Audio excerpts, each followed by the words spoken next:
राधा वल्लभ, श्री हरिवंश राधा वल्लभ, श्री हरिवंश राधा वल्लभ, श्री हरिवंश. स्वागत आहे तुमचं आपल्या आजच्या ब्लॉगमध्ये. राधे कृष्ण गोपाल कृष्ण, कृष्ण कृष्ण हरी हरे, कृष्ण कृष्ण हरी हरे. नमस्कार सर्वांना, श्री स्वामी समर्थ. कसे आहेत मंडळी तुम्ही सगळे? तर आजच्या थंबनेल आणि टायटलवरून तुम्हाला समजलंच असेल की आजचा टॉपिक काय आहे. तर हो, आता येत्या 16 तारखेला म्हणजेच 16 मे 2026ला शनी जयंती येत आहे. शनी अमावस्या आहे आणि शनिवारच्या दिवशी हा जो योग जुळून आलेला आहे तो शनी भक्तांसाठी खूपच महत्त्वाचा दिवस आहे असंच म्हणायला पाहिजे. तर शनी भक्तांसाठी आणि शिवाय ज्यांच्या पत्रिकेमध्ये शनीची 7.5 चालू आहे किंवा शनीची ढैया असे काही शनीचे म्हणजे काही योग जुळून आलेले आहेत ना, तर त्यांच्यासाठी तर हा दिवस अत्यंत महत्त्वाचा आहे. तर आता सर्वसाधारणपणे सर्वांचा एक असाच भ्रम असतो की आता शनीची 7.5 चालू आहे किंवा काही वाईट घडत असेल तर अगदी सहजरित्या म्हणजे लोक बोलून जातात की माझ्या मागे काय शनीची 7.5 लागलेली आहे वगैरे. पण तसं नसतं, कारण शनी देवता ही अशी एक देवता आहे की ती फक्त आणि फक्त आपल्या कर्मांची फळं आपल्याला देत असते. त्यामुळे आपली कर्म ही नेहमीच चांगलीच असली पाहिजे. शनी महाराजांना कर्मफलदाता असंही म्हटलं जातं. तर त्यासाठी मी काही उपाय तुम्हाला सांगणार आहे आणि शनिदेवांच्या ह्या ज्या म्हणजे कर्माची फळं देण्याच्या या वृत्तीला किंवा त्यांच्याकडे जे काम दिलेलं आहे त्याला तुम्ही न घाबरता आपण त्यांच्यानुसार आपलं चांगलं कार्य करत राहावं यासाठी मी काही उपाय देणार आहे. आणि बिलकुल घाबरायचं नाही आहे. शनिदेव खूप कृपाळू आहेत, दयाळू आहेत. तुमची जर कर्म चांगली असतील तर ते तुम्हाला नक्कीच सहाय्यसुद्धा करतात. तर आता येणाऱ्या 16 तारखेला आपण कुठले कुठले उपाय करू शकतो. तर भले तुम्हाला 7.5 असो किंवा नसो, तुम्हाला हे उपाय नक्कीच करायचे आहे. त्याचे पॉझिटिव्ह जे रिझल्ट्स आहेत ते तुम्हाला नक्की मिळतील. तर सर्वात आधी म्हणजे सुरुवातीला सकाळी लवकर उठायचं आहे, सूर्याला अर्घ्य द्यायचं आहे. त्याच्यानंतर आपण मंदिरात जायचं आहे. बजरंगबलीच्या मंदिरात गेलं तर अगदी उत्तमच, कारण बजरंगबली म्हणजेच मारुतीरायांच्या पायाखालीच शनिदेव महाराजांचं स्थान आहे. त्यामुळे बजरंगबलीचे जे भक्त असतात त्यांच्यावर शनिदेवांचा कधीही अन्याय होत नाही. ते कधीही त्यांना बजरंगबलीच्या भक्तांना कधीही ते त्रास देत नाहीत. हो, पण तुमची कर्म चांगली असावीत हे मात्र नक्की बरं का. हनुमान चालिसा तुम्ही 11 वेळा तुम्ही म्हणू शकता शनिवारच्या दिवशी. आणि सकाळी उठल्यावरती पाण्यात थोडंसं मीठ घालायचं आहे आणि लादी म्हणजेच आपली जी घरची जी फरशी असते ना ती स्वच्छ पुसून घ्यायची आहे. त्याच्यामुळे जे निगेटिव्ह इफेक्ट्स असतात ना ते निघून जातात.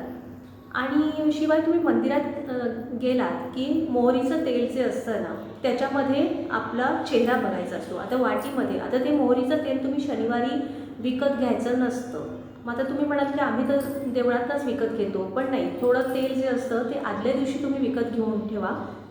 शनिवारच्या दिवशी तीळ किंवा मोहरी किंवा मीठ या वस्तू कधीही विकत घ्यायच्या नसतात. तर त्यासाठी एक दिवस आधीच तुम्ही मोहरीचं तेल विकत घ्या. ते एका वाटीमध्ये, स्टीलची वाटी असली तरी चालेल किंवा तांब्याची, पण त्या वाटीमध्ये ठेवा आणि त्या तेलाच्या वाटीमध्ये तुमचा चेहरा बघा. ठीक आहे. याला काय म्हणतात, याला छायादान असं म्हणतात. आपली जी म्हणजे आपला जो चेहरा असतो ना तो त्या तेलामध्ये पाहायचा आहे आणि ती जी वाटी असते ती त्या शनिदेवांच्या इथे दान करून टाकायची. ती परत घरी आणायची नाही. ती आपली जी छाया असते ती शनिदेवांच्या पायाशी अर्पण करायची असते. शनिदेवांच्या देवळात गेल्यावरती सरळ तुम्ही त्यांच्या डोळ्यामध्ये कधीच बघायचं नाही, त्यांच्या पायाकडे बघायचं आहे किंवा तिरकं उभं राहून तिरपं असं दर्शन घ्यायचं आहे. कधीही त्यांच्या डोळ्यात डोळे घालून बघायचं नाही. शनीची वक्रदृष्टी असते. शनिदेवांच्या मंदिरात तुम्ही जेव्हा जाल तेव्हा त्यांचा मंत्र उच्चार करायला विसरू नका. शनिदेवांचा महामंत्र आहे ओम शं शनिश्चराय नमः. मी पुन्हा एकदा सांगते, ओम शं शनिश्चराय नमः. तर हा जो मंत्र असतो तो तुम्ही 108 वेळा म्हटला तरीही चालेल. आणि तुम्ही कधीही कुठल्याही व्यक्तीला उगाचच त्रास द्यायचा नसतो. आता ह्या शनिवारी तुम्ही कुत्र्याला सुद्धा चपाती घालू शकता, म्हणजे खायला घालू शकता. चपातीला थोडंसं राईचं तेल लावलं ना, जास्त पण लावायचं नाही, तूप लावायचं नाही, राईचं तेल थोडंसं लावायचं आहे आणि ते कुत्र्याला, काळा कुत्रा असेल तरी चालेल किंवा काळा कुत्रा नसला तरी साधारण कुठलाही कुत्रा, म्हणजे जो असतो भटका कुत्रा जो असतो ना रस्त्यावरती, त्याला तुम्ही चपाती अवश्य खायला घाला. आणि कावळ्यांना तुम्ही खायला घालू शकता आणि गाईला तुम्ही चपाती खायला घाला. ठीक आहे. तर हे काही उपाय आहेत. शिवाय गरजू व्यक्ती असतात किंवा गरीब व्यक्ती असतात, त्यांना खायला तुम्ही देऊ शकता. काळे तीळ, गरिबांना तुम्ही काळे तीळ जे असतात ना ते तुम्ही दान करू शकता. जर कोणी गरजू व्यक्ती असेल तर तिला काळे बूट तुम्ही घेऊन देऊ शकता. आता उन्हाळ्याचे दिवस आहेत तर तुम्ही काळी छत्रीसुद्धा देऊ शकता. लवकरच पावसाळासुद्धा सुरू होणार आहे, त्यामुळे काळ्या रंगाच्या वस्तू तुम्ही दान केलात तरी चालतात. काळे कपडे, काळे बूट, काळी छत्री असं तुम्ही दान देऊ शकता. काळे उडीद जे असतात ते करू शकता. महादेवांच्या मंदिरात तुम्ही जाऊन दर्शन घेऊ शकता. महादेवांच्या मंदिरात तुम्ही जो तुपाचा दिवा असतो तो प्रज्वलित करून यायचा असतो, त्यामुळे दीपदानसुद्धा त्या दिवशी केलेलं खूप चांगलं असतं शनिवारच्या दिवशी.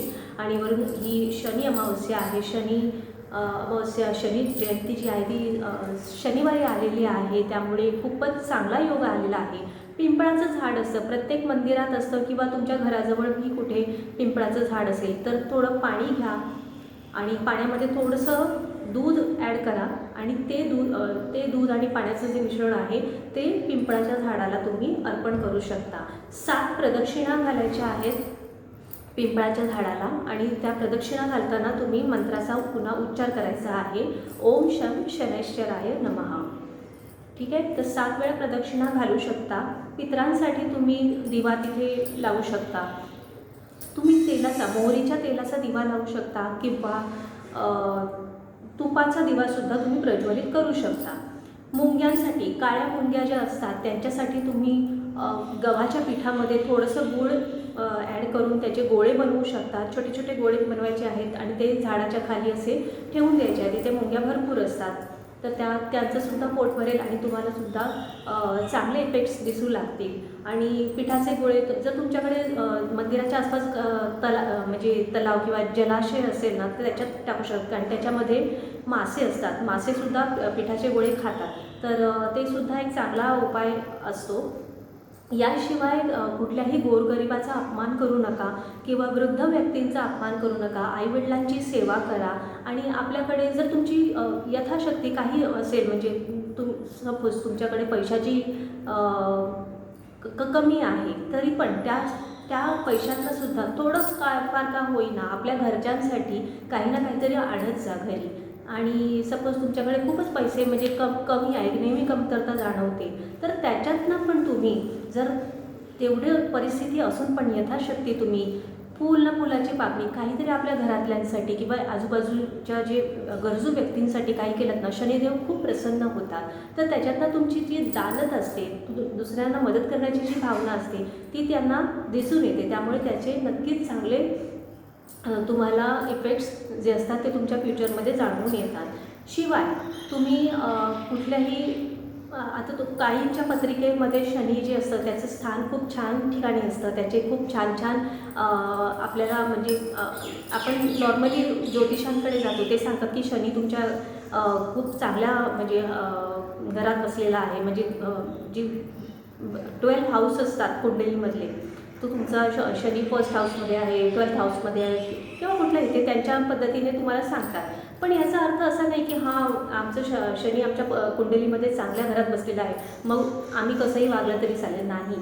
लक्षात ठेवा, शनिदेव हे कर्मफलदाता आहे, त्यामुळे तुमची तुमचं आचरण नेहमी व्यवस्थित ठेवा. तुम्ही जर म्हणाल की माझं शनीची 7.5 चालू आहे, आता सगळंच वाईट होणार, असं नाही. खचून जायचं नाही आहे, नेहमी पॉझिटिव्ह राहायचं आहे. शनिदेव तुम्हाला मौका देतात, तुम्ही चांगल्या मार्गावरती या. शनिदेवांचं एकच असतं की तुम्ही मार्गावरती या, चांगल्या मार्गावरती या, धर्माने चाला, तुम्ही चुकीचं आचरण करू नका. तुमचा व्यवहार जो आहे तो दुसऱ्यांच्या प्रती नेहमी चांगलाच ठेवा. कोणाचाही उपहास करायचा नाही, अपमान करायचा नाही आहे, कोणाच्याही गरिबीवरती हसायचं नाही आहे आणि शिवाय वृद्धांचा अपमान कधीच करायचा नसतो. कारण जे प्लॅनेट्स असतात, जे ग्रह असतात, त्याच्यामध्ये शनी हा जो ग्रह आहे तो एकदम म्हणजे किंवा शनिदेव जे आहे ते म्हणजे वृद्ध प्लॅनेट्समध्ये काउंट केले जातात. त्यामुळे वृद्धांचा अपमान होणार नाही आपल्या घरातल्यांचा किंवा बाहेरच्यांचाही, तर त्याच्यावरती आपण लक्ष ठेवायचं आहे. आता कसे उन्हाळ्याचे दिवस चालू आहेत, कधी कोणी वृद्ध व्यक्ती रस्त्याने जात असेल, भले तिला थोडं दूरच जायचं असेल चालत, पण तुमच्याकडे जर बाईक असेल किंवा कार असेल, त्यांना तुम्ही विचारा की काका तुम्हाला सोडू का पुढे, तुम्ही कुठे चालले आहात. तर त्या उन्हापासून तुम्ही त्यांचं रक्षण करा, त्यांनाही थोडं बरं वाटेल, त्यांच्या मनाला तुम्ही म्हणजे शांती द्याल. त्याच्यामुळे हे जे छोटे छोटे उपाय जे असतात ना, ते तुमच्या प्रगतीसाठी नक्कीच कामी येतील. आणि शिवाय तुम्ही पितरांसाठी पण जेव्हा तुम्ही प्रार्थना करता, तर पिंपळाच्या झाडाखाली बसून तुम्ही पितरांसाठी पण प्रार्थना करा, हेच म्हणायचं आहे. आणि शनी जयंतीला शमीच्या झाडाची पण प्रदक्षिणा घातलेली खूप उपयोगी ठरते. शमीचं झाड असतं ते शनिदेवांना खूप प्रिय आहे, त्यामुळे त्या झाडाची पण प्रदक्षिणा तुम्ही करू शकता. आणि सगळ्यात महत्त्वाचं म्हणजे तुमचं आचरण चांगलं ठेवा.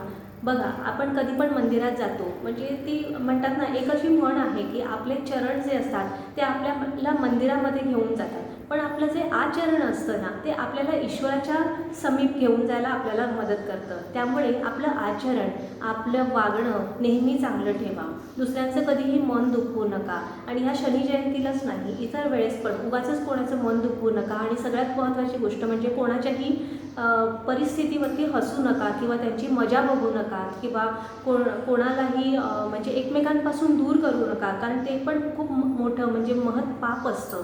त्यामुळे कोणत्याही दोन व्यक्तींना जर तुम्ही दूर करत असाल तर ते तुमचं तुम्ही कर्म बिघडवत आहात. आणि तुमची कर्म जर बिघडली तर कर्मफलदाता शनी हे तुम्हाला वाईट फळच देणार. भले तुमच्या कुंडलीमध्ये चांगल्या स्थानात जरी शनीचं म्हणजे शनिदेव विराजमान असले कुंडलीमध्ये, तरीही तुमचं पापाचरण तुम्हाला त्याचा कुठलाही चांगला परिणाम देणार नाही.